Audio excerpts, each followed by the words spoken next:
SEBI chairperson Madhavi పురి బచ్పై కాంగ్రెస్ మరోసారి విమర్శలు గుప్పించింది. SEBI చైర్పర్సన్ను నియమించిన ప్రధాని మోదీ పారదర్శకంగా నియామకం జరిగిందని నిరూపించుకోవాలని డిమాండ్ చేశారు.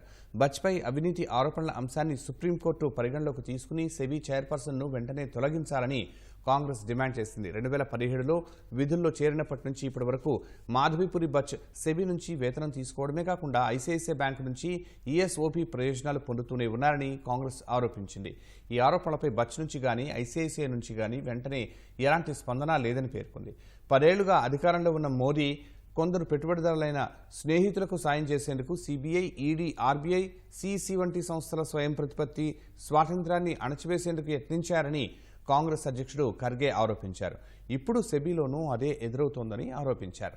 ఎలాంటి విచారణ లేకుండానే సెబీ తొలి లాటరల్ ఎంట్రీ చైర్పర్సన్ని ప్రధాని నియమించడం ఆ సంస్థ ప్రతిష్టను మసకబార్చిందని విమర్శించారు.